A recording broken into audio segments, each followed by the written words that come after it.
saudara-saudaraku yang rela mengayunkan langkah, menjejakkan kaki dari berbagai macam penjuru di tempat ini, di tempat yang sangat monumental ini, untuk mengekspresikan simpati dan dukungan serta cinta kita kepada bangsa, kepada Indonesia yang damai, yang cinta kerukunan dan cinta persatuan. Ada beberapa klarifikasi yang mungkin perlu dijelaskan, yang mungkin tidak sempat disampaikan oleh pembicara-pembicara terhormat sebelumnya. Pertama,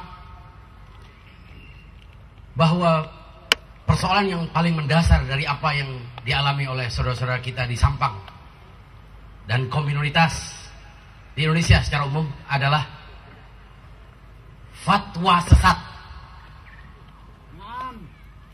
Fatwa sesat, fatwa yang sesat maksud saya. Fatwa sesat inilah yang menjadi legitimasi pembantaian warga negara Indonesia. Saudara-saudaraku, ada sekelompok orang yang membawa palu vonis sesat, kafir kepada setiap orang, menyemburkan naga seperti naga yang menyemburkan api permusuhan dan kebencian atas nama agama. Karena fatwa sesat inilah sekelompok orang mencari pahala dengan membunuh sesama muslim di bumi Indonesia. Ada sekelompok orang yang mencari nafkah dari rial-rial untuk menciptakan ketegangan, untuk menciptakan chaos di tengah masyarakat. Harapan mereka agar masyarakat Syiah melakukan pembalasan, memberikan reaksi, sehingga apabila terjadi reaksi, terjadilah konflik horizontal, terjadilah keributan, terjadilah kerusuhan. Yang semula adalah penyerangan menjadi kerusuhan. Ketika terjadi kerusuhan, maka mau tidak mau yang dilakukan adalah stabilisasi. Dan stabilisasi ini biasanya merugikan kelompok minoritas. Apa tujuan mereka?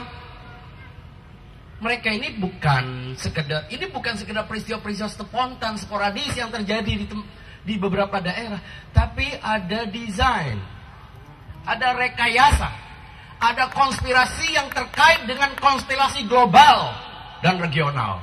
Tujuannya apa? Tujuannya menciptakan keregangan antar umat Islam, terutama antara negara Republik Indonesia yang berpenduduk umat Islam terbesar, sekaligus penduduk umat Islam ahli sunnah terbesar di Indonesia, di dunia, bersitegang dengan mitra strategisnya Republik Islam Iran sebagai negara yang berpenduduk mayoritas terbesar dari kalangan Syiah.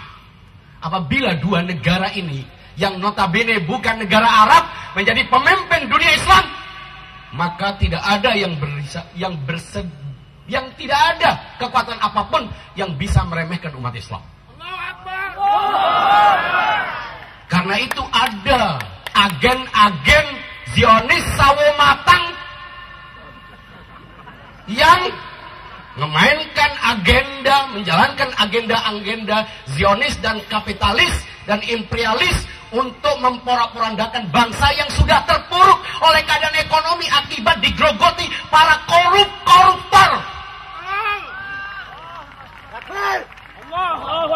Kita bukan sebaliknya harus menata kembali keadaan yang sulit ini, malah dikasih pekerjaan yang lebih membuat kita terpuruk. Sudah banyak hutan-hutan kita dibakar, sudah banyak kekayaan alam kita digerogoti, sudah banyak Indonesia dihancurkan oleh koruptor-koruptor. Kok malah kita diberi tugas lagi untuk mengurusi soal Syiah dan Sunnah? Menjadi non-Muslim saja dibolehkan oleh konstitusi negara, apalagi untuk menjadi tidak Sunni.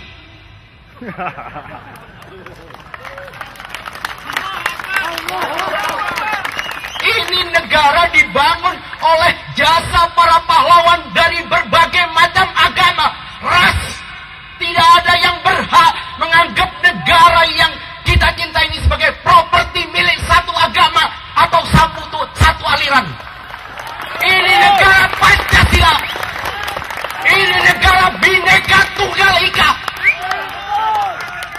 Siapapun yang mengatasnamakan agama atau aliran untuk menguasai negara ini, itu adalah musuh NKRI. Karena itu, para aparat, para intel, kalian dibayar oleh pajak negara, oleh bangsa ini. Kerjalah dengan serius. Jangan lalu disederhanakan masalahnya. Bukan sekedar konflik saudara, kakak beradik. Tidak perlu rapat kabinet untuk itu. Tidak perlu ada panglima dan sebagainya. Memang benar, ketika harus diungkapkan sebagai konflik antar keluarga, konflik keluarga tujuannya untuk meredam konflik sektarian yang lebih luas. Itu bijak. Tapi jangan sampai persoalan adanya provokator-provokator yang memang ingin menciptakan chaos dan kekacauan ini jangan dibiarkan. Terutama majelis taklim yang diubah menjadi podium-podium pengkafiran. Terutama buku-buku fitnah-fitnah yang disebarluaskan, yang sengaja menggerogoti, melemahkan organisasi-organisasi massa yang besar, melemahkan organisasi NU Nahdlatul Ulama yang kita hormati. PBNU jelas-jelas menunjukkan sikapnya yang sangat apresiatif, mendukung persatuan, malah di daerah digrogoti oleh oknum-oknum yang sama sekali tidak berhak mewakili Nahdlatul Ulama. Mengherankan apabila PWNU, PCNU di beberapa daerah ikut-ikut mengkafirkan. Ini tidak ada sejarahnya dalam NU. Ini penumpang gelap NU.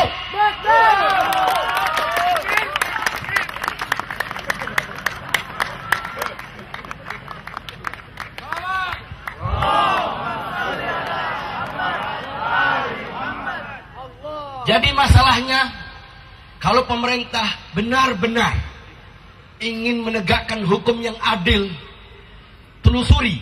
Sebabnya adalah fatwa sesat. Fatwa yang sesat itu harus dicabut. Apalagi yang mengeluarkan hanya paguyuban para ulama, bukan bagian dari struktur negara. Tidak ada yang berhak menambah atau mengurangi pilar negara ini.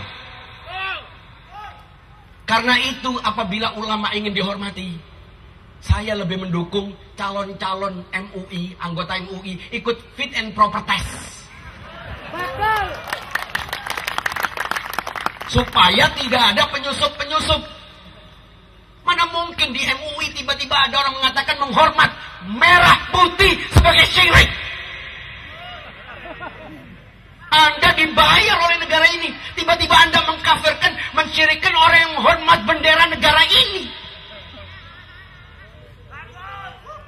Karena itu kita harus fokus persoalan. Fokus bahwa sumber persoalan adalah fatwa sesat yang dikeluarkan oleh PWNU, oleh MUI Jatim. Itu yang harus dikeluarkan. Itu yang harus dicabut. Kalau hanya masalah konflik keluarga, kenapa harus ada vonis 2 tahun penjara atas korban kekerasan? Dengan dakwaan penodaan agama. Bayangkan, apabila orang hanya karena berbeda memahami teks agama, kemudian dianggap menodai agama, berapa juta orang harus dijadikan tajul muluk? Berapa orang yang harus kehilangan haknya untuk menjadi warga negara yang baik? Sementara koruptor-koruptor dibela dengan berbagai macam cara, ditutupi. Menghancurkan negara ini. Orang hanya karena dia sholat dengan sanad, riwayat, pertanggungjawaban referensi yang akurat, dianggap menodai agama. Aliran Syiah bukan aliran kemarin sore. Yang bisa ditekan tombol tinggal habis.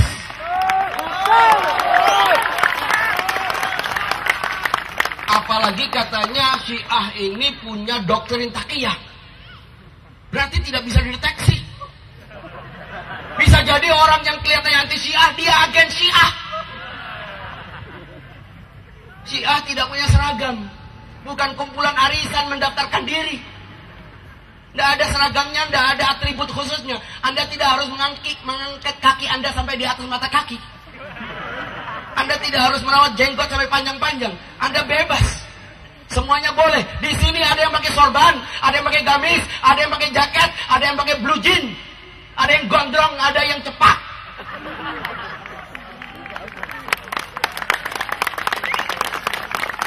Sadarlah kita bahwa Syiah itu bukan pendatang baru setelah revolusi Islam Iran. Yang tidak tahu itu katanya Profesor Komarudin Hidayat tidak tahu bangsa Indonesia. Tidak tahu sejarah Indonesia. Orang Syiah itu selalu membawa bendera putih dan merah. Kita dahulukan putih untuk berdamai. Namun apabila ditolak, kita berikan yang merah.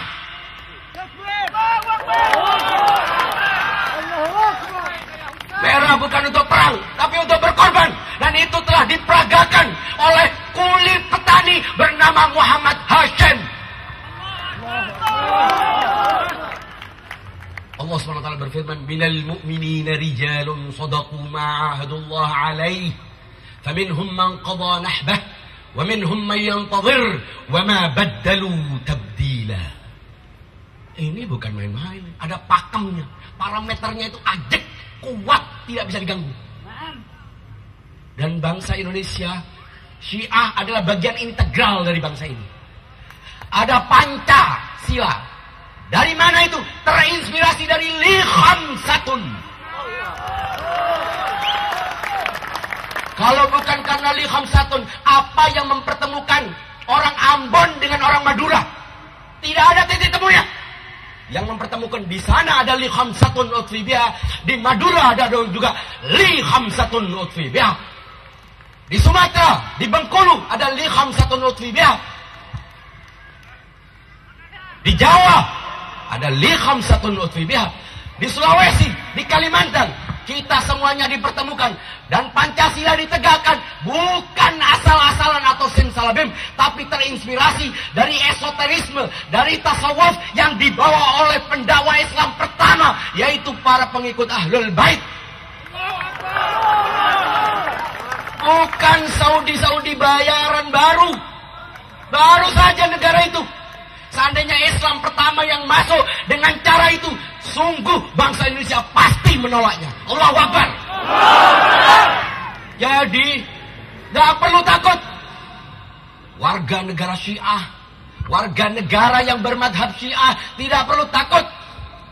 Anda dilindungi oleh konstitusi. Anda bagian integral dari bangsa ini. Sadari itu. Tidak ada yang berhak menekan Anda.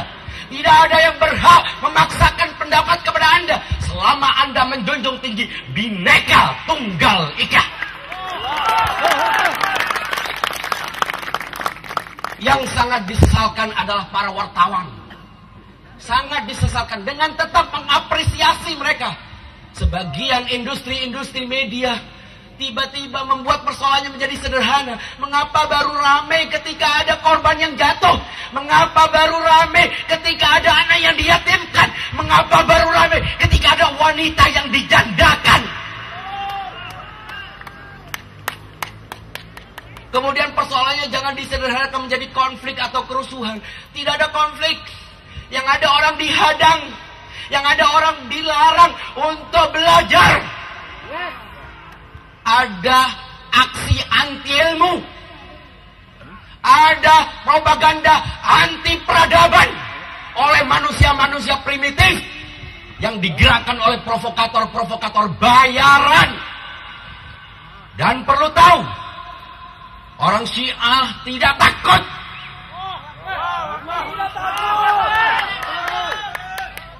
Orang Syiah menjunjung tinggi perdamaian.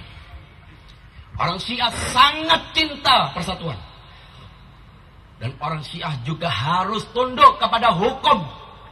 Tunduk kepada institusi negara. tunduk pada konstitusi undang-undang, tidak reaktif, tidak memberikan pernyataan-pernyataan emosional, tidak berbuat seenaknya sendiri, tapi terstruktur berdasarkan kompetensi keulamaan. Karena itu jangan sampai kita menggonggong apabila ada anjing, menggonggong supaya anjingnya tidak jadi dua.